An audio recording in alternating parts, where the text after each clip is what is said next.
Welcome to Hellz Yeah Podcast.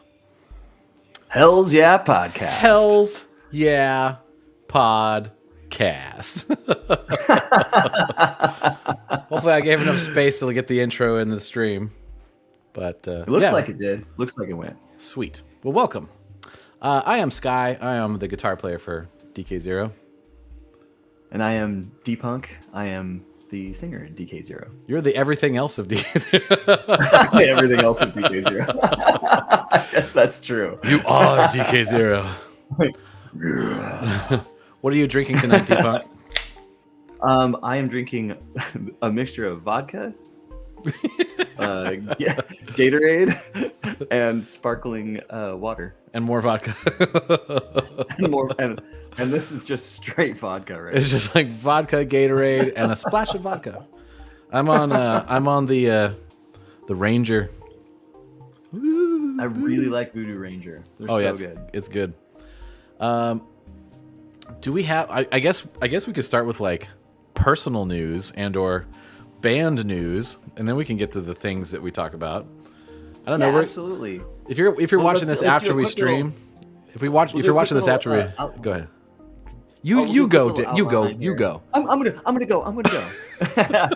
We'll do a quick little outline. So basically, as we do our podcast, we go through music news, things that are happening every week, week in, week out. We just look for highlights. We find a bunch stupid of links, stupid shit, anything that's sort of stupidly related to music. And we read a little bit, and we have fun, and we banter back and forth, and we just talk shit, and it's really fun. And that's pretty much what we do. And other than that, we're going to talk a little bit about ourselves and other music news. So, Sky. Yeah. Well, so the inception of the podcast was very let's just start it and see where it goes. So I think we're in this formative stage. If you're watching, the stream, if you're watching on YouTube, which these will get posted on YouTube after we do the stream, which is available on Twitch, twitch.tv/DK-ZERØ official. Come join us, mostly Monday nights, occasionally Tuesday nights, depending on our crazy schedules.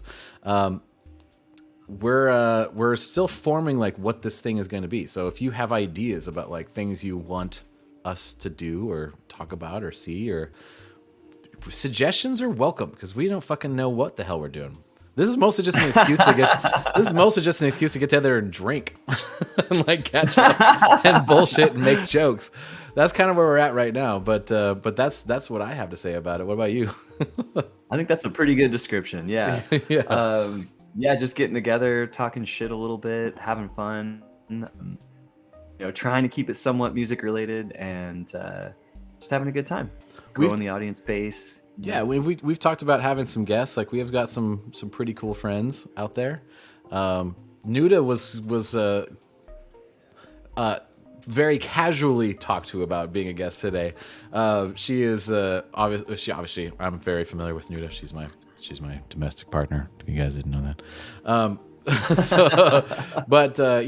Work schedules and things like that don't always line up. But I'm sure Noodle will be on here for at least a few of them, and we can have the Flash Creed guys on at some point. At least Thomas and or Richard and or both.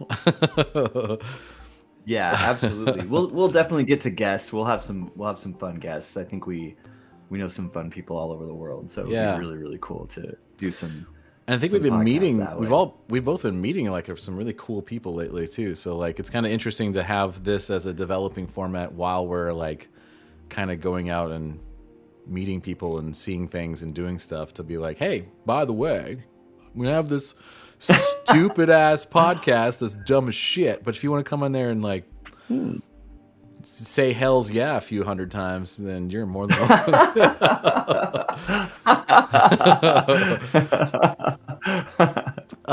But like besides that, we do have a show coming up.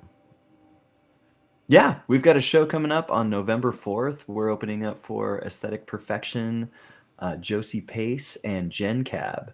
So it's going to be really awesome. It's at the DNA Lounge in San Francisco. Yes. And we'll be opening up the night. So we'll be there pretty early on Friday and hanging out after sound check. And once we finish our set, then we'll be there all night ready to chat. We'll have merch. We'll just be hanging out, having drinks, having a good time watching the show. I'm really excited to see Aesthetic Perfection live, and I'm excited for Josie Pace too, by the way. I know. I've been watching a lot of her videos on the road, and she's absolutely killing it. I feel bad. The Gen Cab singer actually got laryngitis about 5 days ago, and he missed a couple shows, and then he actually flew home. And his drummer, so it's him and a drummer, and his drummer is actually DJing in between sets now. Okay, and that's a good rescue, man. That's a good so rescue. It's a pretty sweet rescue. His drummer's like this all-encompassing musician guy, so he's pretty badass. That's awesome. And yeah, and they've picked up a couple extra like different bands along the way too to kind of fill in the space. So it's been going pretty good. But I'm excited because we should talk about this first too. Like the tour itself is being opened by bands that were selected by fans of Aesthetic Perfection through a sort of like a very, very small Battle of the Bands. And Battle of the Bands is sort of a misnomer in this case, because it's really was just like, hey, do you want our fans to like consider you opening for us? And then all their fans vote for the bands that they want to open. And that's how we got that spot, which is cool, because like then it means like we know that the fans that we're going to go see are going to be like into what we're doing because they decided that for us to be there, you know? Yeah, they're excited for us just as excited as we are to go see them. So yeah, it's really, really cool. You know, and like I think we talked about it before, but like the sort of the straw that broke the camel's back, because we've been talking about doing a podcast for a while, but the format in which Aesthetic Perfection like hosted doing these sort of faux Battle of the Bands type things was like awesome. It was just like two dudes bullshitting, and we're like, dude, we're two dudes, we can bullshit. Yeah. You know, and like Derek and I have been friends for a really long time, and he currently lives in San Francisco, and I live up in you know, central Washington, so we're nowhere close to being able to be like casually hanging out. So this also gives us an excuse to be like, what's up, bro? Yeah. catch up a little bit. We usually hang out a half hour or so before the podcast and like bullshit and catch up. And I think the dumbest jokes happen then, so you're probably safe. Probably. Absolutely. Yeah. Maybe. Maybe. Oh man. Oh my God. Yeah. There was something else I was gonna say. Oh yeah. Light shows. I was seeing the Aesthetic Perfection's light show and Josie's light show. They're both bringing some like serious guns with lights. This is gonna be cool, man. It's just to see that. Like I'm excited. Aesthetic Perfection's got like these big side washes that are like tuned to the music and like strobing and going all nuts. It's gonna be tits. Mm-hmm. Yeah. Well, Daniel Graves lives, I believe, in Austria. So when he came over, I think he flew into New York and he was staying with Joe. And they were, I'm positive he rented the lights when he got there, and then he built the light show during the rehearsals, and now they're just killing it on stage. So yeah, awesome. That's how you do it. Yeah, yeah, it's pretty cool. That is cool. We have one viewer. I'm guessing it's one of us, but maybe not, because we're both logged in the same account, so it's probably someone random. Feel free to say. It's got to be someone else. Yeah, the chat will pop up on the right side of the screen there, so you can get your name in lights if you like. Yes, you can be. Let's do it. You can be famous in the Hellz podcast. Hellz yeah. There's a big spot for it in anticipation for when we have a lot of people chatting, which might take a couple months while we're building the audience for this exact stream. But the space is there. Feel free to occupy it as much as you like. We're gonna grow this one. Yeah, exactly. That's what she said. Yeah. That's what your mom said. All right, so what's our first topic, Derek? Yeah, should we get into some music news? Yeah, let's do it. I mean, let's just talk about the fucking elephant in the room, like the biggest thing that everyone's talking about right now. Well, there's two massive things, but the biggest thing is Kanye West and the fact that he's talking shit and then he also the wrong words at the wrong time, and like he also oh my God, is like talking about or did buy Parler. Parler? It's like Did he? it's like a super right wing, like Oh my god. almost completely out of business social right. media site.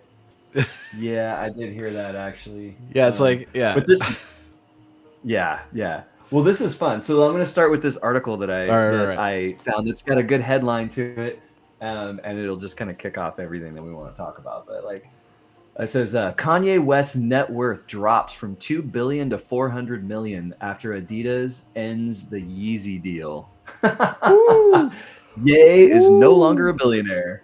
And that was this morning. So, and I've seen actually other articles too about a bunch of his other sponsors, including the Gap that dropped him. So they're ending his Yeezy Kids line, like everything. He went from having all of this like equity capital to like, they just ended all of his contracts.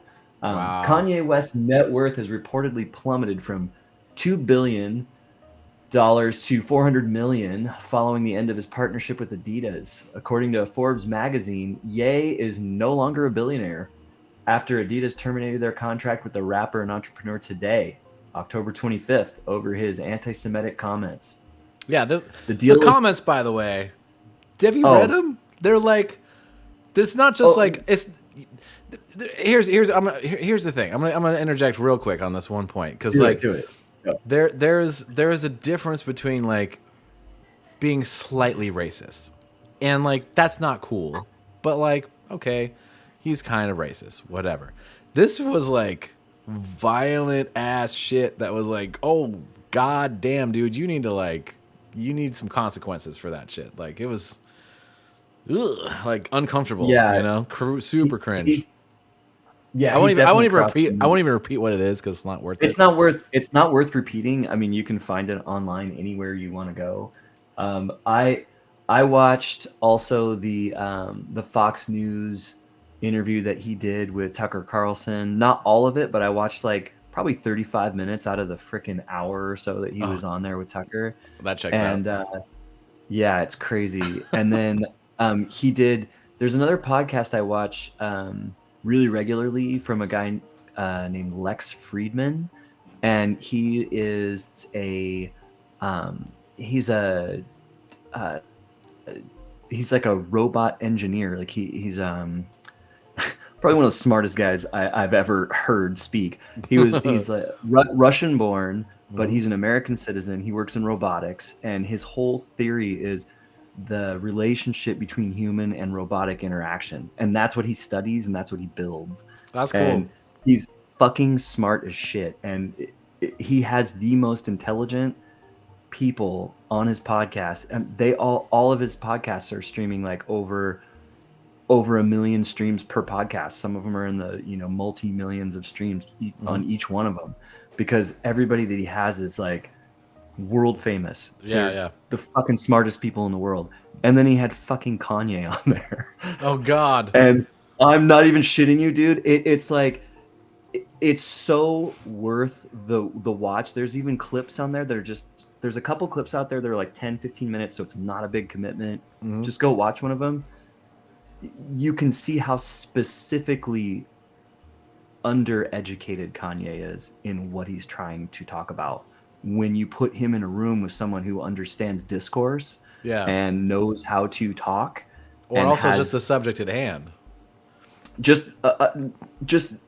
I mean, and this guy's or as an extension, he's right? Not necessarily, he's not necessarily like into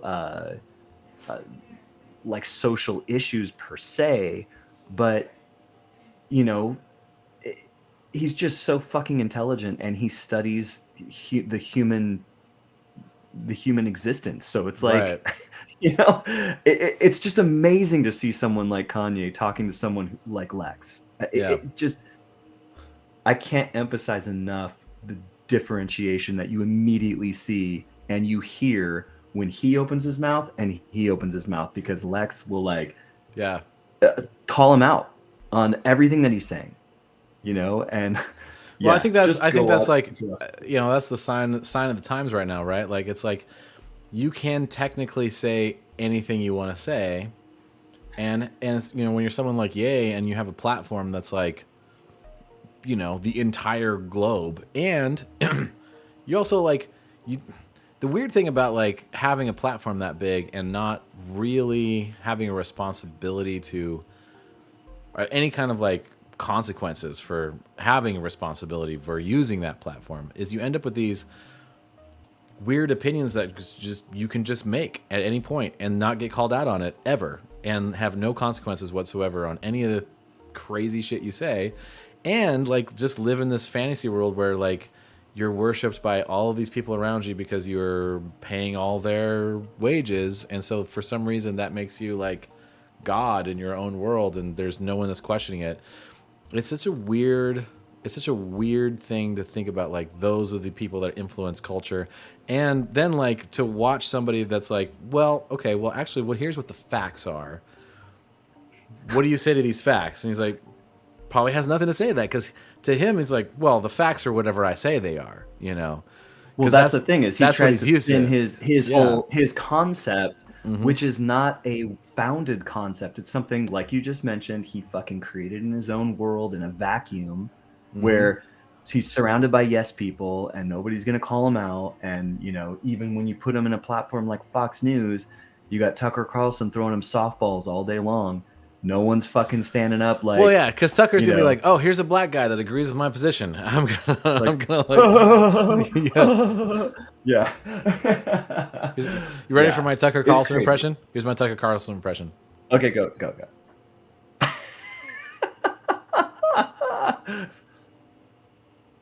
Yeah, just confused. Yeah, just utter confusion. I don't have the bow tie, but like, oh, I should do this like. You cross your fingers and a bow tie. I love it. There, that's good. That's good. Yeah. Yeah, no, I hadn't heard that Ye lost a bunch of stuff, but I did hear that he's like buying Parler, which is if he's lost a bunch of money and now he's about to buy a failing business, that's not a wise. Didn't he start that purchase before he started down the path of where he might have? Yeah, I just heard about it today, so I don't know what the timeline is on that, but yeah, I heard that today and I couldn't believe. I was like, man, this guy's going all in. Yeah, dude, it's nuts, man. It's nuts. And it's hard to figure him out because like at a certain point he was like George Bush hates black people. And now he's like all Republican? Like, I don't Well, I feel like I was driving earlier today and thinking about it, and something like ran through my brain where I felt like, and I feel like because he's such good friends with Donald Trump, and he sees how Donald Trump leaned into, you know, the extreme right to get his base up higher, like, and I don't think Trump actually, honestly, don't think Trump believes any of the shit that he says. Oh, he doesn't. That he. I mean, he's been on tape saying he's into that. Yeah. Yeah. So it's like, but he knows how to work a crowd, and he worked that extreme right wing and like got that base. And Kanye saw him do it. They're really good friends. Kanye's been in the White House when Trump was there. Like, he wants to fucking be president. He wants to be president. Like, I mean, ask him. He wants to be president. You know, like it's not far fetched, dude. It's strangely not far fetched. No, it's not far fetched. And it was funny because like the admiration. I think he's doing the same thing. You know? Yeah, that's all. Yeah, the admiration comes from.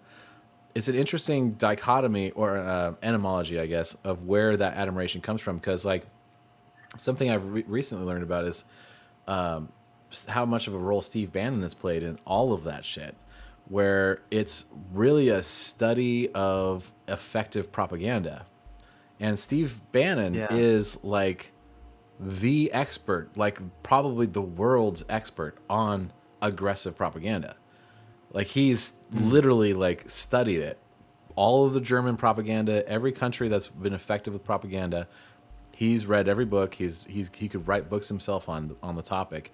And he was Donald Trump's like, you know, one of his advisors. And then he himself is like really good at propaganda. And then you still look at Kanye and being like, yeah, if you could wield like the ultimate power of propaganda, like you can make people believe whatever you want them to based on the way you present it, the way you sell it. and have effective strategies that are proven to work, you know, a la Nazi, yeah, that would be a fucking admirable thing for somebody that was like trying to do that, you know? And I think the fucked up part is like, the fucked up part is it's like, okay, well, that's where we're at, you know? Yeah, no. No. All right, let's move on from Kanye. Yeah, as I say,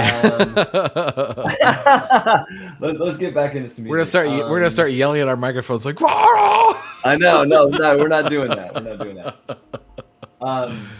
So the other biggest thing in music news this particular week is Taylor Swift. You know anything about what's going on with Taylor Swift? I don't.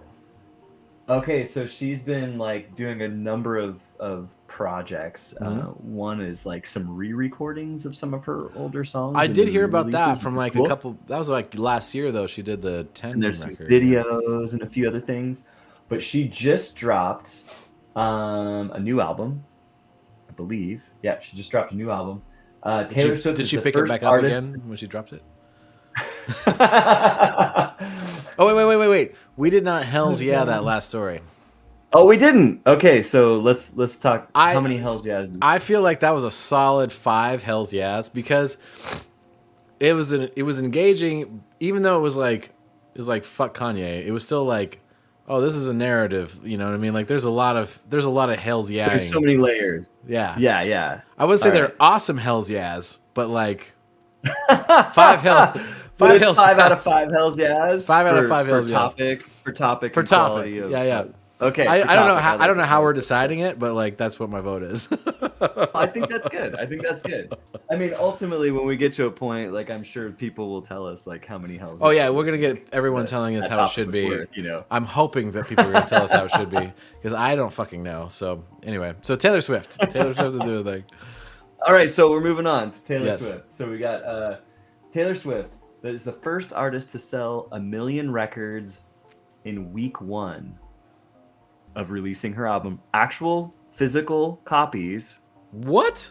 Not downloads. She sold 1 million physical copies in week 1, and it's the best selling record. It's the most that anyone's ever sold since Taylor Swift in 2017.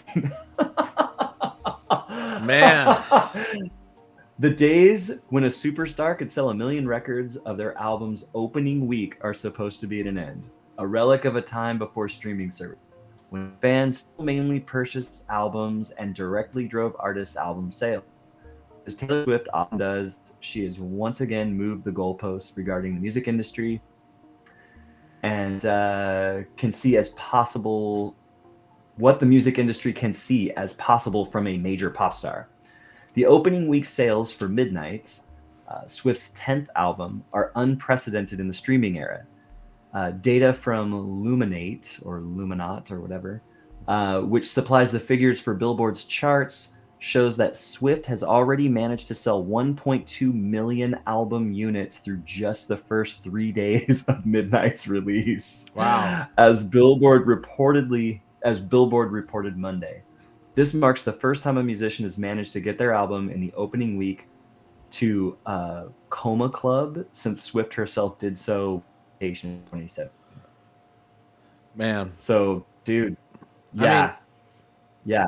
I think there's a lot to unpack here because like obviously Taylor Swift is a force to be reckoned with. Like Taylor Swift is probably the Madonna of our time at the moment. You know, like there's really no touching Taylor Swift in terms of industry anything. Like she can just do whatever she wants and people are gonna fucking go crazy for it.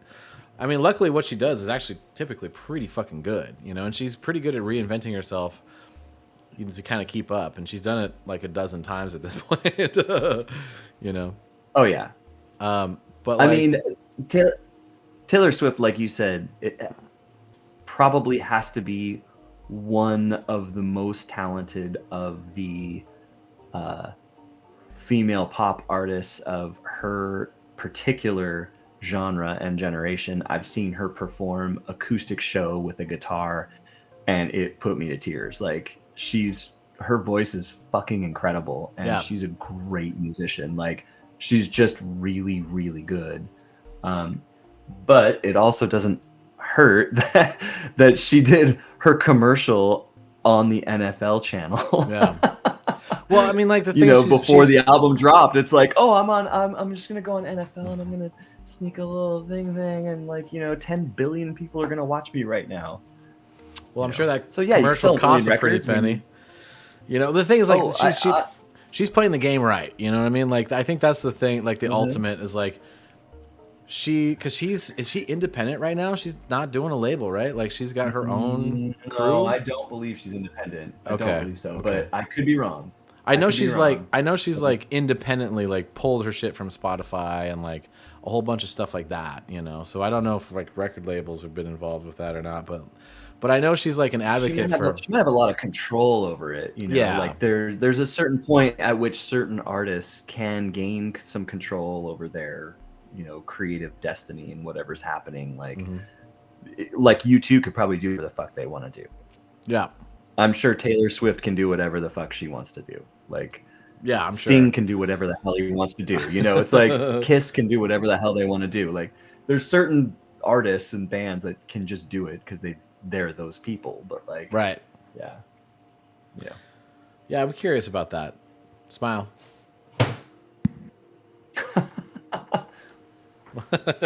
Got it. Yeah, it's that's the thing is like there's a there's this whole industry. There's like an underbelly of fans that really like to have physical copies of things, like that really want to have the record in their hand, and it is becoming more and more difficult for smaller bands to convince fans to like be part of their circle of people that want to have physical copies of things. I think partially just because like the cost of things have gone so much up. It's like, if you buy, I don't know how much Taylor Swift's album is, but like, I'm sure it's more than the $12 it used to be when you bought CDs back in the day. Oh, for sure, for You sure. know? And just so you know, when you crunch the numbers down, 500,000 of those were actual vinyl. Oh damn. Well, see, that's a whole different thing. She sold That's a She whole sold different thing. 500,000 vinyl. Jesus So you know Christ. already that the vinyl is definitely going to cost you at least, $35 probably for a vinyl. My guess. I don't know. I haven't gone online to see, but like I know how much it costs me to make a vinyl. Yeah, right? Exactly. I'm sure it's a lot less for her when she's buying 500,000 of them, but like yeah, there's only a couple places in the whole country that even make vinyl anymore. So it's the thing is like, there's this part of like being a musician where, you make the music, but then as a fan also like, okay, you get the music, you can get the music free anywhere. Like you don't have to worry about like trying to obtain the new song by your favorite artist, right? Like it's just gonna be out. Yeah. And you're just gonna go listen to it anytime. So then it's just a matter of like, how much of a fan of that band are you that you want to buy a physical representation of your fandom? It's not even about owning the music anymore. It's just like, how do I get that piece of thing that I like, And it's sort of unique to music at this point because like, movies, no one makes DVDs anymore, like at all. You can't go buy DVDs of anything but like big gigantic movies that they can afford to like throw a few bucks at. And then, the cost of making those things has gone down enough to where it's like, okay, well, whatever. But then vinyl is still expensive to make. So then like, Oh, I know. and that's the thing that people would want to own. So then you're like, okay, well, it's going to have to be like $50 of vinyl for it to make sense, especially as a small artist, because like if you do small runs, then it's more costly than if you do large runs, Absolutely. Yeah. It's this whole thing. Yeah. It's crazy. Yeah. All right. I give that crazy. story 3 Hellz yes. 4 Hellz I think yes. 3. I think 3's good. Three's good? All right. 3.5 like Hellz 3. yes. Okay, we could do 3.5. I like 3.5. 3.5 Hellz yes. All right, 3.5 Hellz yes. Okay. All right. So the next topic. Let's see here.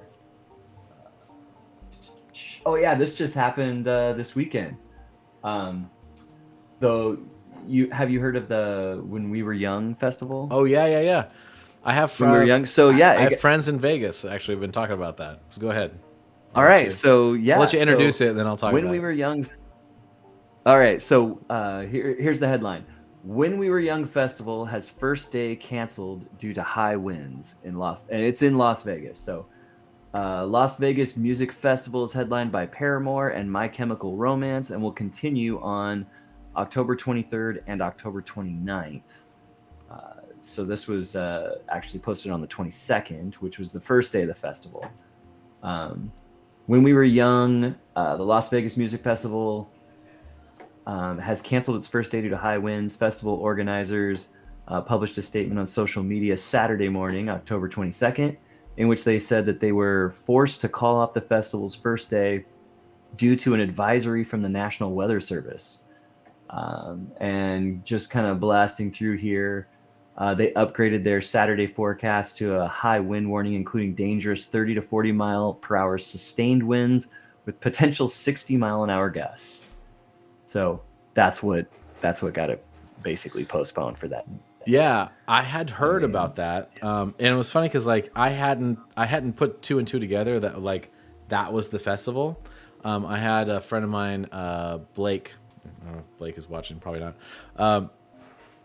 Who lives in Vegas, and he posted that like, yeah, guys, seriously, it's fucking crazy windy right now. Like, it's not quite hurricane, but like desert winds can get seriously damaging. Like, stop blaming the festival, even though like it's sort of a cash grab anyway. Like, yeah. It really was. it really is this thing like, oh, of course they canceled, but to be fair, like. But if you've stood in the middle of a desert with 40 mile per hour winds, which we have, the face, you're just you get sandblasted. Like you have to have goggles, wear goggles. And when you're wearing goggles, the sand still creeps in the edges. Yes, like, it does. It is absolutely crazy. Like we've done Wasteland, so back in 2019, the wind was so bad that not only was it blowing tents like out into the middle of the desert, but like I just said, I was wearing goggles all day, and the sand was blasting through the sides into my eyes still. Like I had to wash them out every few hours. Yeah, when we got it to was like insane. And I don't think it was even close to 40 mile an hour winds. But when we got to spend a few minutes in Spud's trailer, that was like heaven. It was like the relief. Yeah, it was crazy. It was just like, oh, all the wind is outside. No, we're good. Yeah, I'm not going out there. Because man, just like you can't say anything because if you open your mouth at all, it's just a mouthful of sand. Like, and that was not as bad as what the Vegas thing was this last weekend. Because that's it was what I'm saying. It wasn't even close to 40 miles an hour. I know that was only like 20, maybe an occasional 30, but not 40. Yeah, 40 is much crazier than you might think it is. 40 with 60 mile an hour gusts. Right. Like, yeah. Fuck that. Fuck that, dude. Forget like that. You wouldn't want to be standing out there in that. Yeah, exactly. Yeah. Or those like, it's like someone's trying to sandblast your skin off your body. Or put like a kite up and just like sail. Whee! Well, we have a second follower or a viewer. I don't know if it's somebody we know, nice. But I just sent out some personal messages to get some friends in here so we can like bullshit with some people we know. Oh, nice. Oh, very cool. Oh, hey, very 4 viewers. All right, so I think we're gonna get an invasion of people we actually know to harass us. Oh, cool. Okay, which should be good. Good. Yes. Good. This will be good. All right. What's our next? Wait. What? Hell's yes. All right. Well, what are we gonna? How many Hell's yes on that one? I feel like that's a solid 5 Hell's yes because it's so ironic. It's just so fucking ironic that like this whole stupid festival that everyone got so hyped for and chastised at the same time. Like, it doesn't matter what side of your fence you're on. You're like, oh, this festival's gonna be awesome. We're like, yeah, come on. I mean, like, they're really just trying to get some money out of it. Doesn't matter what your position was originally. The fact that the first date gets canceled because of wind, hilarious. 5 Hell's yes. It's fucking fun. All right. Hell's yeah. Yeah. Okay, that's the first Hell's yeah performance of the night. I love it. Okay. Hell's yeah. That's hard to do, man. Oh, hey, that's why we gotta sample it. So I know. we ran out of time this week, but we will sample that. So it's gonna be more like the air horn, like. Pew, pew, pew, pew. Hey, we have 6 viewers. Yeah. We have 6 viewers and 6 followers. So that means does that mean everyone that follows us is viewing, or does that mean that some viewers that are viewing are not following? What's our next topic? Not a follower. All right, next topic. Here we go. Oh, we just lost one. My joke about the viewers made everyone leave. Fucker. All right, have you heard of the New Atlantic City Adjacent Music Festival? No. All right. Well, we got another one coming up here in 2023. I'm about to fucking hear about this festival. I'm about to. What up, Sky? That's what I was born to do. What up, Sky? All right. Blink 182, Paramore, Turnstile to headline New Atlantic City Adjacent Music Festival. Bleachers, Japanese Breakfast, and Coheed and Cambria are also on the bill for Memorial Day 2023 event. So let's see here. Blink 182, Paramore, Turnstile, Bleachers, and Japanese Breakfast will top the bill for the new Live Nation produced 2-day adjacent music festival on the beach in Atlantic City. The Memorial Day 2023 event, May 27th through 28th, will feature more than 40 artists on 3 stages, with Atlantic City's historic boardwalk and the Atlantic Ocean serving as the festival's backdrop. Ooh. Also on the roster are a number of acts who grew their fan bases in the Northeast corridor and are from the region, including The Starting Line, Mannequin Pussy, Thursday and Midtown. That's a great as name. well Mannequin as Pussy. Folly, The Front Bottoms, LS Dunes featuring My Chemical Romance's Frank Lero, Nice. The Happy Fits, Jeff Rosenstock, Wheatus, and The Movie Life. Sweet. So, we have a new sign up and a first time chat, and our only chat of the night, which is from Melissa. Nice. Melissa, I'm here to tease, and Derek, we need you back in the D&D game. That's what she said. Melissa. Well, I can't wait to come back to the D&D game. It's going to be fun. Yeah. If my character's still alive. He is still alive. He is actually featured in a few games recently. Bryn's just floating around out there. Yeah. Oh, Bryn Mawr. Oh, other bands pulling up into this are we got Coheed and Cambria, Jimmy Eat World, Yes. Idols. I love Jimmy Pup. Eat World. Do you? I do. That's a great band, Yeah? man. Yeah. Especially the Do you name. think It's just they're like underrated? Do you think they're an underrated band, or do you think they're? I think they're a overrated? slightly underrated band. I think they definitely had like a pop sensibility, but I don't think it was like a derivative pop sensibility, if that makes sense. I think they had their own version of pop that like kind of made it work, you know? And like they had unique voices and they were unapologetic about like being who they were, and you know, it was very genuine pop, I think. And then I mean, just like going with the name, it's like they knew a guy named Jimmy that was fat, so they just named the band after like a guy that was going to eat everything. Like, I love it. you know. So I didn't know that, but that's pretty fun. Yeah, that's literally the name of the band. Like, I don't know, Jimmy's going to eat the world, so it's whatever. It's like if you had a midget friend, you'd be like, midget eat shit. Yeah. Because you just make him eat shit all the time. I mean, I don't know if I would, but you can make your own choices. I can make my own midget eat shit if I want to. You know, if it's as long as it's consensual, I think there's nothing wrong with that. Consensual shit eating. Yeah. Consensual midget shit eating. I feel like that's a band name. I don't know. Consensual midget shit eating. Consensual midget shit eating. I don't know. It's awfully long. That's what she said. I forgot where I was at because like I got totally distracted by that.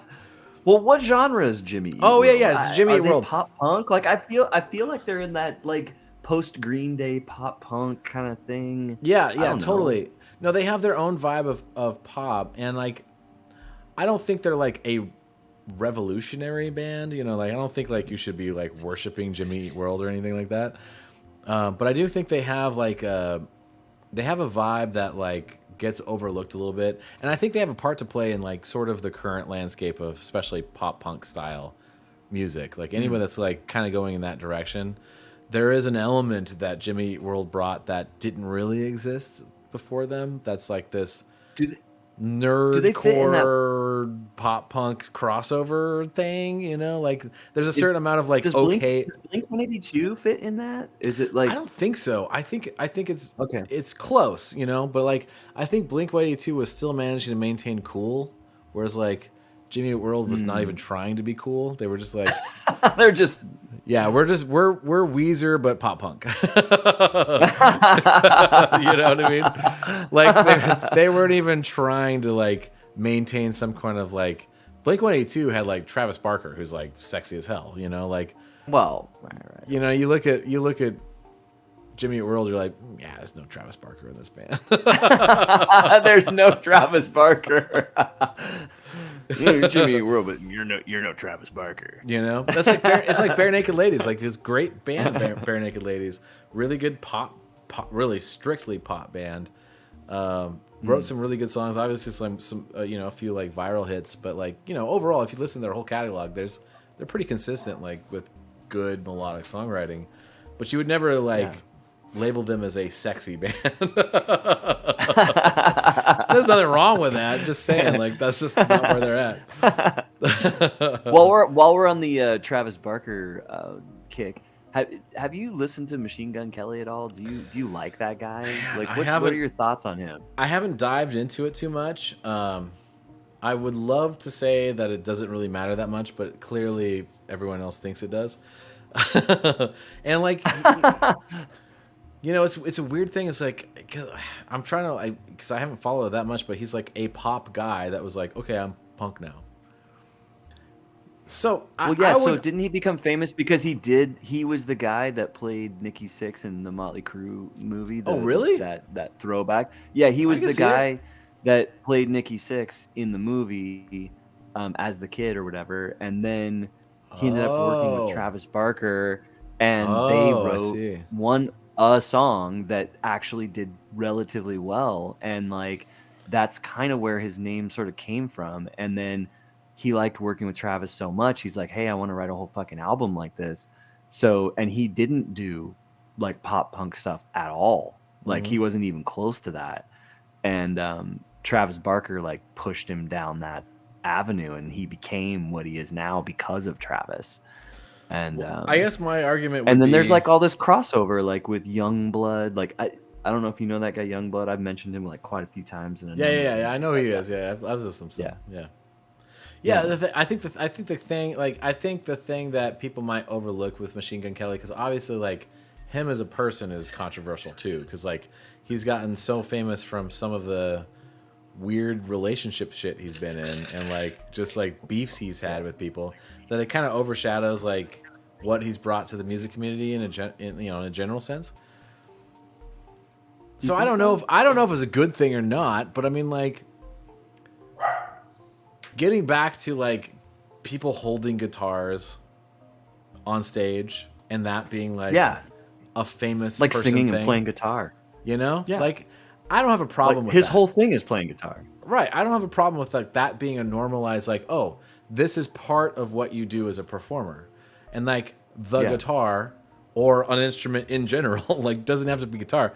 Yeah. I mean, like, what's her name? Fuck, I'm not gonna remember. The crystal flute. Oh yeah. You know what I mean? Like the yeah. Like she's very famous. I can't remember her name. I'm sorry. Someone's gonna correct me at some point. But yeah, so I mean, like, it was a big deal that she played that flute, like a really big deal, because it was, you know, Library of Congress, like historical item thing. Yeah. But like, it's still an instrument, you know, and it's still like, Lizzo. Lizzo. Yes, thank you. Lizzo. Yeah, I had to get there. Sorry, I had to get there. God, I can't believe I forgot that name. Yeah. Such an easy name to remember. I mean, she just went like, whoot. I mean, that was about all she did. I know, with but it, still, you know, like, so- just Yeah. bringing a, you know, a functional acoustic instrument to being like, this is the forefront of what I'm doing right now. You know, Machine Gun Kelly, I think, does that a little bit too. Even if you don't like him as a person, even if you don't like his music, the idea of like, I'm going to play guitar and that's going to be like one of my things. Yeah. A pop It's artist pretty hasn't cool. done that in a long time. Yeah, Hey, it's been like I know who like FK since Thomas like a Prince. is. It's been like since a Prince, right? Kind Like of. Prince I mean, played like guitar and did pop and like sang. I mean, know? like you could argue But like who else has done that? You could argue Foo Fighters has sort of carried that on, but like But not they're more grunge. But yeah, like not in a that's the whole sound though, right? yeah, not in a pop sense. You know, not in like Not in but- pop. Yeah, but even like genre aside, like whatever the forefront is, you know, genres change because I mean, there's been a point where grunge was the most popular style on planet Earth. So at the time, grunge was pop, right? Like that was the pop music was I mean, grunge. it's true. Yeah, it's true. So now it's like you got Nirvana this made it. right. So now you got this thing where it's like, okay, most of the pop music, popular music, is unnecessarily non-instrumental. I should say like non-instrumentally focused grooves, beats, chords, bass lines with very simplistic but catchy vocal lines and rap lines and beats that like are kind of like candy, get into your soul, get into your mind real fast as humanly possible, which has always been the point of pop in general, right? Like that's not new. For sure. Even when there was instruments, like there were still people like trying to like figure out that formula. But I think like what Machine Gun Kelly does in a good way, and I'm not trying to like glorify Machine Gun Kelly, but like just bring it. Let's just like sort of saying like, you know, there's a lot of ways that you can just be a musician and be popular, and you don't have to like. Yeah, he still tries to play the game. It still does the pop elements, but like including some things that may not be technically in the algorithm popular, like guitar hasn't been for a real long time. Right. That's kind of cool, you know. Well, I think one of the things I do like about him, there's a couple things I like about him, and one thing I really don't like about him. So, the things that I really like about him, he does that combination of guitar with really good songwriting, and it's catchy as shit, and he blends it with electronic music, and I really, really like that. Like, obviously, with what I do too with DK-ZERØ, I try to make my verses be very electronic and my choruses be very fucking big and like aggressive. And he does that in the very same way, except it's all electronic with 808s in the verses, and One it's second. super poppy catchy in the choruses. Thomas is in the chat, and he's like, Machine Gun Kelly, never heard of her. Okay, so now this is exactly the thing that I don't like about Machine Gun Kelly is the fact that his name is Machine Gun Kelly and he's not that great of a guitar player. So I mean, you can't say your name is Machine Gun Kelly. Yeah. When you're not that great of a guitar player. I'm sorry. Yeah, Machine Gun Kelly is such a good guitar player name, but it's kind of be reserved for people that are actually really good at guitar. You gotta play blues. You gotta, I'm sorry. It just it doesn't work for him. Yeah, it's fine to be like, I'm going to play guitar as a part of my show, but like, if you're gonna try to own being a really good guitar player, that's a harder sell. I think his name is Kelly. It's like Chad Ozenkirk. Chad Odenkirk. Oh my god, I love it. All right, we're gonna move. Chadwick Hassenpfeffer. So Chadwick Hassenpfeffer moved on. How many Hellz Yeahs? How many Hellz Yeahs for this one? Because we gotta move. I mean, we went a lot of different directions. What was the original story? It was the adjacent music festival, and it had some throwback bands. That gets some Hellz Yeahs. That gets 4 Hellz Yeahs for me because I think pretty like cool. I think having some like throwback shit and like especially a big festival like that. I think we need more of that shit all over the place. So I absolutely lots of Hellz Yeahs there. Fuck yeah. All right, I like it. Let's see here. Before we get to the next story, I gotta go grab another beer. It's gonna be 3 seconds. 3 seconds? All right. 3 seconds. All right, 3 seconds. Here we go. All right, while he's gone, I've got a little something. There is. What else is going on? Oh, I'll tell you. It might have been 5 seconds. Oh, are you already? Damn, that was quick. Okay. I'm very near my beer fridge. Always. All right, I like that. That's important. Before we get to the next story, I know we only have 2 viewers here, but there may be people in the YouTube channel when we post this to later that are having some beverages while they watch this. So I'm drinking some Voodoo Ranger. So cheers to you guys. Cheers to you. Post in the comments. The Voodoo Ranger. Post in the comments what you're drinking. We would like to know. And even on the YouTubes, we'll respond to your comments there too. So if you're watching this after we were done with the stream, it doesn't matter. We'll see it. We'll respond. We're not too busy. Absolutely. Yeah. Yeah. Yeah. Absolutely. Hell's yeah. We'll give comments Hell's yes. Oh, here's an idea. Hell's yeah. Here's an idea. Yeah. What what if people post comments and then we give those comments Hell's yes? Oh, we get to grade the Hell's yeah. How many Hell's yeahs the comment is? Yes. So if you our comments. In our comments. So yeah. So like yes.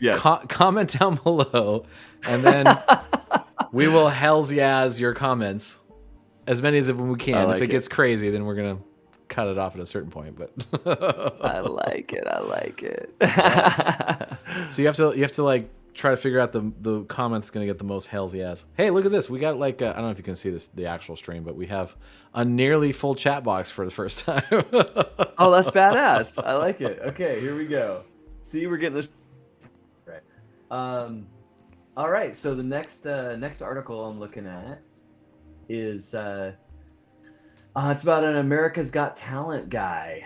I know I don't really watch America's Got Talent or any of that stuff, but this guy's pretty famous. So I end up watching it. Craig and I end up watching it like in clips, like when it pops up on YouTube. It's like tear jerking America's Got Talent performance, and I'll sometimes watch those. Oh, right. You know what I mean? It's like okay, that was pretty good. That's about it. I don't watch the show. Yeah. So.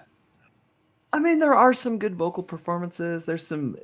It is good, but it's definitely very curated and like it's a product, you know, selling to you. So it's not. They're not finding talent. I'm sorry. No. It's like it's already there. Well, the thing is, like, yeah, we'll talk about that later. Go ahead. Yeah, we can go into that in just a minute.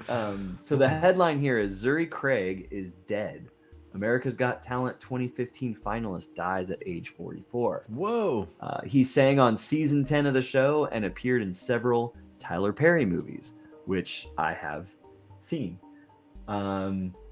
America's Got Talent singer Zuri Craig has died. The vocalist and member of the Craig Lewis Band passed away at age 44 on Friday, according to a note from his family, who did not provide a cause of death. It's profound sadness that we announce the transition of our beloved son, brother, and friend Zuri Craig. We thank you in advance for your prayers. Please honor our privacy at this unimaginable time of mourning, they wrote in a tribute. The family said more information on Craig's funeral is forthcoming. So we'll learn a little bit more about his death in the future. Don't know what's going on, but at 44, he is dead. Man. Well, first of all, that's incredibly sad. And obviously, like, you know, whatever you thought about him in the past or as a singer or whatever, like, that sucks, you know, and that's hard for a family to have to deal with. Yeah, I don't, man, that's a sad Hell's yeah. It is a sad Hell's yeah. That's more of like a dedication Hell's yeah, like Hell's yeah, man. Yeah. Hell's yeah, you did that shit. Hell's yeah. Hell's yeah. Hell's yeah. Yeah. So yeah, I don't remember seeing any of his performances per se. But I do remember hearing the name, especially at the time he was like a finalist, and you know, that's one of those, you know, this kind of bleeds into what that competition is in general, and like how hard it really is to get anywhere close to being on that show. You know, like Absolutely. you know, and like it's one of those weird things. Like the people that get on the show are lucky in a certain way, but most of the time they're actually kind of fucking talented and able to do multiple things that many people can't do. One is like manage their ability to be places and adapt to situations that are foreign, which most people don't have. You know, True. And I'm 100% sure most of the people that end up on those shows can't do that. They don't pick people that they think there's going to be a problem trying to actually be professional. You know, like Yeah. I think a lot of the people have some element of professional experience enough to be able to be like, okay, yeah, so we got these rehearsals this time, and okay, this is the material we're working. Okay, this is how, you know what I mean? Like, at least. Well, they're putting on a show. They're putting Yeah. on a show. Like, you know, you have to be ready to put on a fucking show. Like that. That is a big thing as a musician that you have to know how to fucking do, which is put on a show, you know? And that's my biggest beef with a lot of bands, even fucking famous bands that people idolize. And I watch their live shows and I'm just like, they're just fucking standing there playing. Like, they're not putting on a show. Like, if you remove all the lights, there's nothing happening on that stage, you know? Yeah. It's like they're not actually doing anything. And for me, I don't know, man. I idolize and look up to musicians. Doesn't matter what instrument they play, doesn't matter what genre they play. If they get on the stage and they fucking own it and they bring it and they just tear the house down, like, I'm all in. Mhm. I am all in. I am all about that live show energy. And I mean, you know, we've played so many shows together. It doesn't matter if I'm on bass or singing. Like, I want to tear the stage apart. Like, so do you. Yeah, So it it's doesn't like, matter how many people are in front of us either. Yeah. Could be five. Amadon used to have this saying, 5 or 5,000. We did the same show no matter what. Same show. Yeah. In front of 5 people or 5,000 people. Yeah, we went into, I mean, like, you know, every band anyone is ever in goes in front of varying sizes of crowds, you know. And I think the smallest crowd I was ever in front of was in Amadon. We played at this place in what's the name of this town? Some Southern Oregon town. I can't remember the name of it. Is it really that important? It's not that important. It's not that important. But we played this Southern Oregon town, and there was 2 people in the audience. Technically, it was the bartender and the cook. Oh man. So there was nobody standing in front of us at all. Rough night. Nobody. And like showtime came around, we're like, well, I guess we start now. There's no one here. There was like, I think 10 people by the end of the night. And we were the only band, so we played like all night. Anyway, that was so we got a question. FK Thomas. Oh, awesome. Yeah. What are your thoughts on Ed Sheeran collaborating with Cradle of Filth? Honestly, I had not heard about that. So I saw that, and actually the Cradle of Filth guy changed some of the lyrics that Ed Sheeran wrote. And there was an article in one of these things that I passed through, and I saw that. Give me 1 second. I might be able to find it, actually. Okay. Because... So was it that Ed Sheeran wrote lyrics for Cradle of Filth, or did he like sing on the track? I am gonna find out here. Hold on 1 second. Because I'm not gonna lie, I would listen to Ed Sheeran singing under Cradle of Filth song. Where is that? I'm not finding it. Hang on. No, I don't want that. Let's see here. Ed Sheeran adds Maisie Peters and Bujera as guests for Australia and New Zealand tour dates. That's not the one I saw. They're changing the articles on me here. Everything's updating right now. Sorry. But I did see that. So anyways, I don't know. Don't have anything else for you. Nothing is released yet. Promise collaboration is what Thomas says. Let's see here. Maybe it was another Ed Sheeran. There's like 3 Ed Sheeran articles that I saw today. He's a popular dude. I don't know. It's almost like he's famous or some shit. It's almost like he's famous. Oh well. So speaking of famous or like almost famous stuff, here's another one. We're just gonna blast right into another article here. All right. Serge Tankian teases upcoming System of a Down announcement. Oh. He said fans will hear from the band next year. What? So I got fucking excited, right? Like my little balls tingled in my sweatpants. Hey Thomas, and, chat like 5 more times so it fills up our chat box there. just so we look like we have shit going on. Right. So I read further. It's Serge Tankian has teased in a new interview that System of a Down could be set to return with new music. Ooh. The System frontman and soloist was speaking to Kyle Meredith recently when he was asked what the future holds for the band. As of now, this is where it gets funny. As of now, we haven't talked about anything, he replies. We will be making an announcement about something next year that I can't really tell you about. So there is that. But further than that, I can't really say. Okay. Well, that's so the headline says possible System of a Down, and then when you actually get to his code, he's like, actually, we haven't really talked about anything. So, maybe next year we'll get back to you. My phone was like, that's some fucking like fishing ass shit, man. That's like that was a fucking turd biscuit of an article, man.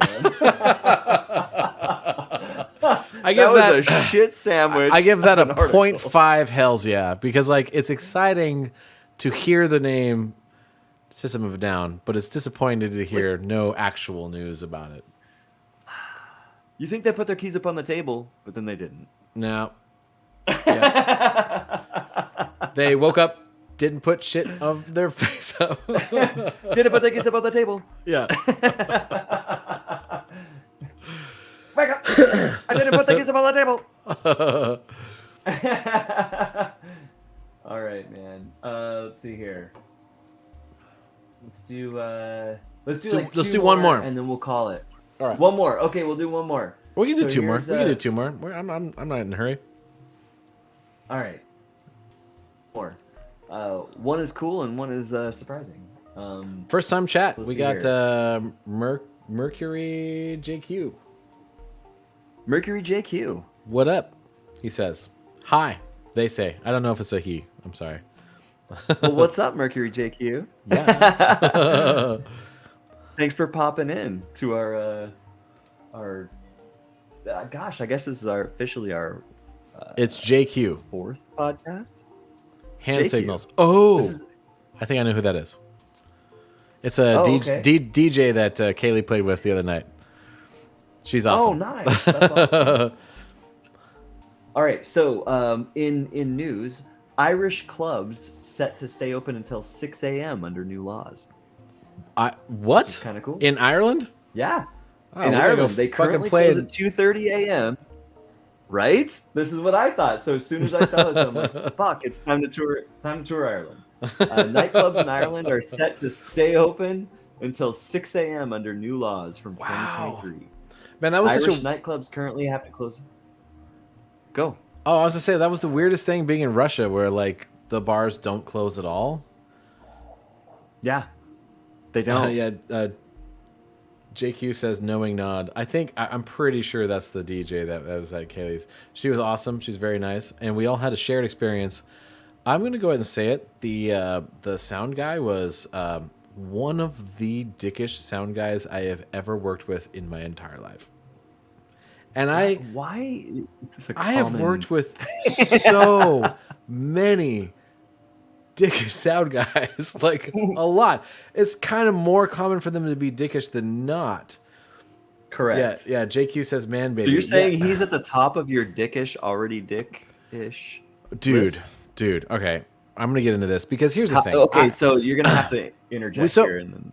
Yeah. I'm gonna interject this story because it's relevant. Because especially there's someone else that was involved with the story in the chat right now. I'm gonna go ahead and tell the story. All right. Okay. Let's do this. The other here, and the other thing is like I wouldn't normally talk shit about people. Like I don't do that. Like Derek knows. Most people that know me know I don't talk shit about people I work with, even if they're having a bad day, even if they say some shit to me. Like I don't talk shit about people ever. This is gonna be an exception. Kaylee and I went backstage. The promoter was standing there. They're like, "How'd sound check go?" And Kaylee literally turned to the promoter and was like, "The sound guy's an asshole, and he needs to be fired." And I was like, "I agree." And here's part of why. Not only he was doing the normal sound guy, like dick sound guy things. There's a lot of great sound guys out there, by the way. But there's this thing where it's like, you know, you don't know anything about what you're talking about because you're just the musician. That's fine.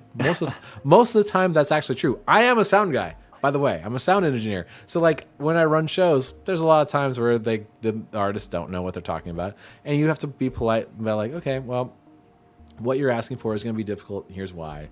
And let's see if we can work through it. Yeah, you work through it. You know, just to try to, like, find a common ground. They usually don't know what they're asking for, and you just kind of, like, you know, it's fine. That's part of the job of being a sound guy is like trying to negotiate the technical aspect with the performance aspect. That's the job.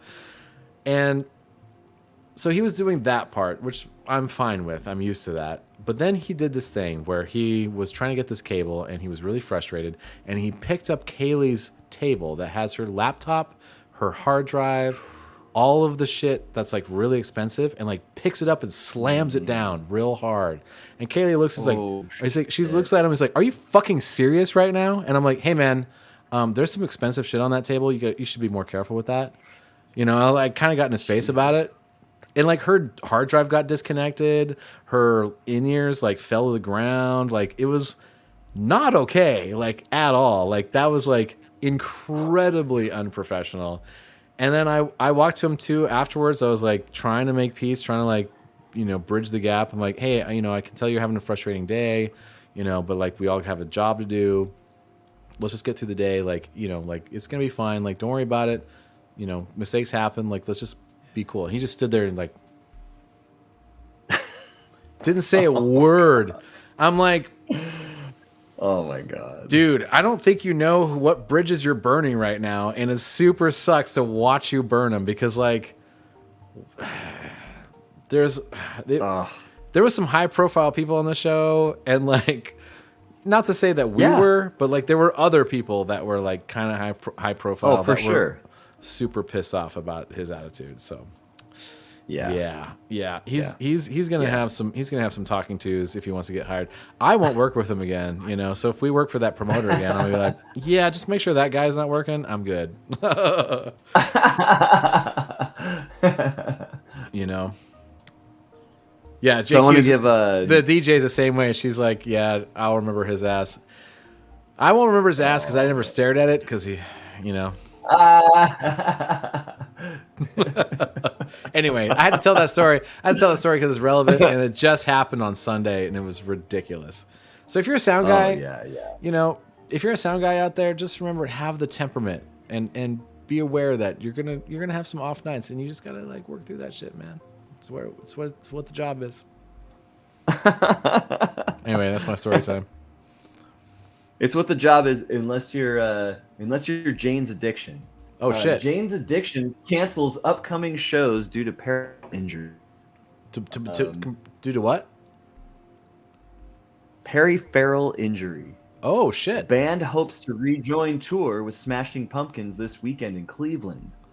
It's a Spin Magazine article.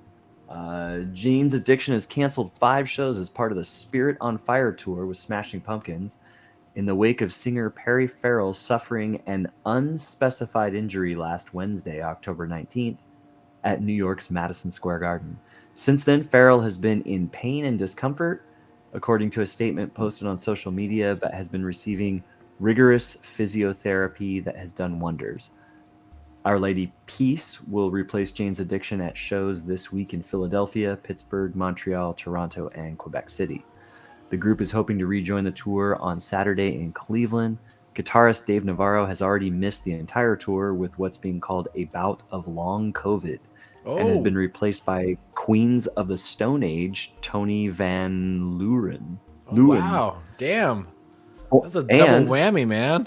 That sucks. And former Red Hot Chili Peppers, current Pearl Jam multi-instrumentalist Josh Klinghoffer has joined Janes at recent shows to perform on songs such as 3 Days, while Bauhaus's Daniel Ash has also made some guest appearances.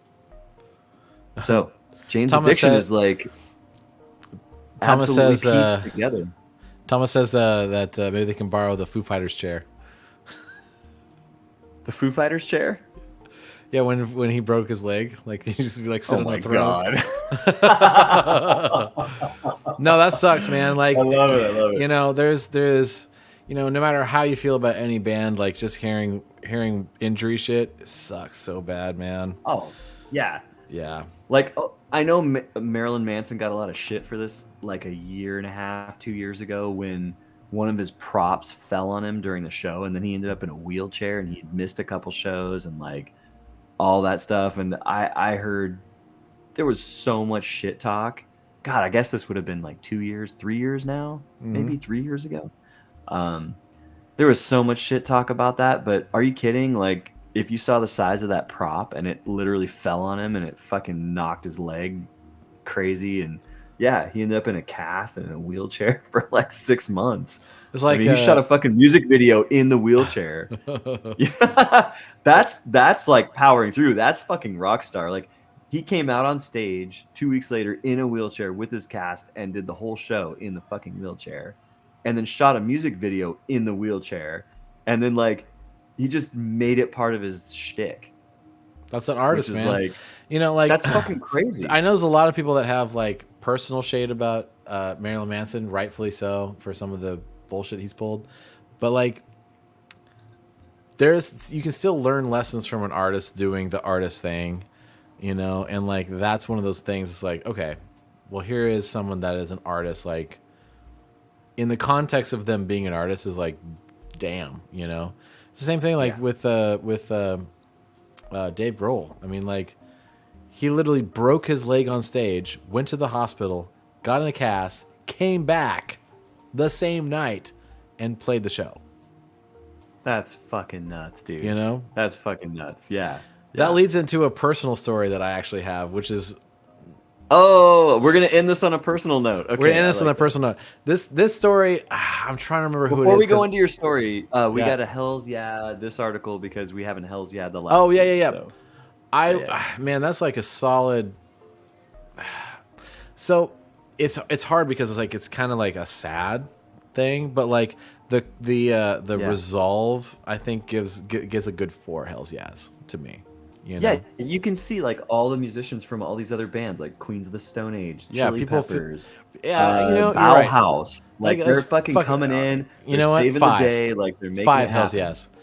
Hell. That's what music is all about, right? Right. That's what music is all about. Like, you just step in and you perform and you do it. The show goes on. It's like, you know, even at a small, there's a good reason why it says level. We do that all the time. There's a reason why the saying is the show must go on, because like, you know, when you're in showbiz, there isn't an option not to do the show. It's mostly like, no, how can we still do the show despite this crazy disaster that just happened? How can we like make this work even though like shit has hit the fan real hard? That's the only answer. There's no like, oh, we cancel the show. No, you don't cancel the show. No. It has to be really bad. So it has to be really fucking bad. Anyone who is not a musician, their first thought is, oh, you just don't do it. But anyone who is a musician, the first thought is, no, you just fucking do it. Like, yeah, I have played so many shows sick as fuck, snot like pouring out of my nose, like unable to sing, but still somehow sing a show. Like, you know, you just figure it out. Like, you just do it. Yeah. And it sucks. Yeah, it does suck. It's not great. Especially as a singer, like if you're sick as fuck and you have to sing, yeah. That's the worst. It is probably the worst thing ever, for sure. Yeah. You know, you like downing tea, sleeping as much as you possibly can, like just trying to get through that shit as much as you possibly can. It's the worst. It's a lot easier as a bass player. Pull a beanie down over your eyes and just exactly. Ugh. All right, so my personal All right, let's finish this up. My personal injury story and continuing. I really wish I could remember the name and the name of the band. It was a band that my old band played with at Louis G's. It was actually at Louis G's in Fife, which is a no longer existing venue in Fife, but it was a great place for local musicians at the time and touring musicians just south too. of Seattle. Yeah, just south of Seattle. It was a cool spot. The owner really took care of bands that came in from out of town. Like he let people like stay in the parking lot, and there was like he let the people use like the laundry and stuff like that and fed them. Anyway, great place. So, but this place had 3 levels of stage. So it was like bass, mid stage, and then drum riser. And the drum riser was pretty tall, and it was pretty common that we would just like all kind of like throw drums off, throw drums on, because like drums are the hardest thing to get on and off of stages in venues.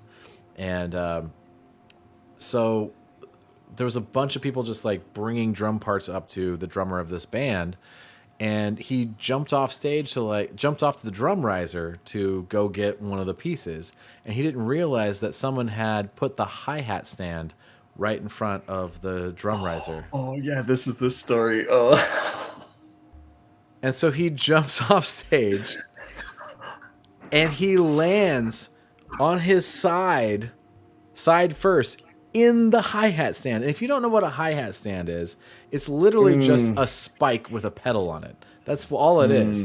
And it's a moving pedal. It's a moving spike. And although it's rounded, if you land on it hard enough, it will stab you. No. And it's kind of lucky that it was rounded, because it didn't pierce anything important. It just pierced went through into his abdomen about 3 inches, I think. And he pulled it out. He put a piece of gaff tape on it, played the show, and then went to the hospital.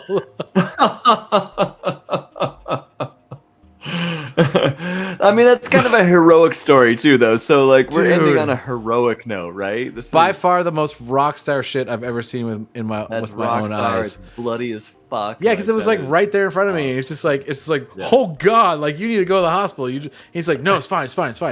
He just pulls it out. And he's like, Tape. It's like there's like a little. Actually, it was surprising how little blood came out of it, because like it wasn't. This is a weird like thing.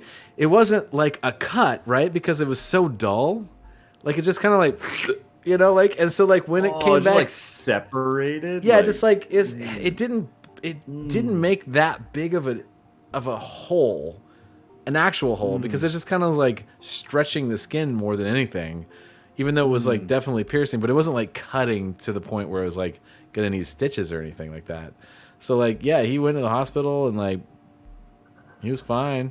A couple days later he was back playing. But it was still just like it went a few inches into his abdomen. It wasn't just like, oh, this is a cut. You know what I mean? Like who the fuck knows what that shit did? Man. At the time. He's like, no. So play the show. It's only a half-hour show. Then I'll go to the hospital. That guy was crazy. Oh my god. Man. Yeah, most rock star shit I've ever said. I tell that story a lot too, like because I work with kids a lot in music, and like when they're like, oh, this is hard. I'm like, you want to know what hard is? Try getting 6 inches Try getting 6 inches 6 inches of hi-hat stand to the abdomen. They didn't tell me about how hard is.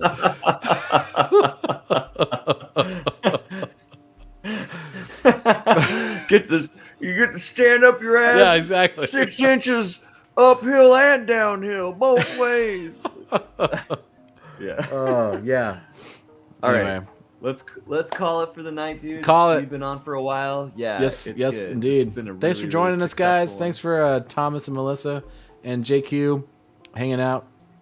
Hope you'll hang out for the next one. Next one will be hopefully next Monday. I think I'm out of town, but I think I might be back in time to do it. We'll work it out. Just pay attention. It'll either be Monday or Tuesday. One of We'll those definitely days. post about that. Yes. But this one will go up most likely end of the week this week. Yeah, on YouTube. So if you'll you get it on YouTube. if you miss next week's, whenever we do it or whatever, you can always catch these on the YouTube. Now that we have figured out the workflow of making this happen, so thank you for joining us. On the U of the tube. The U of the tube. All right, thank you guys. We'll see you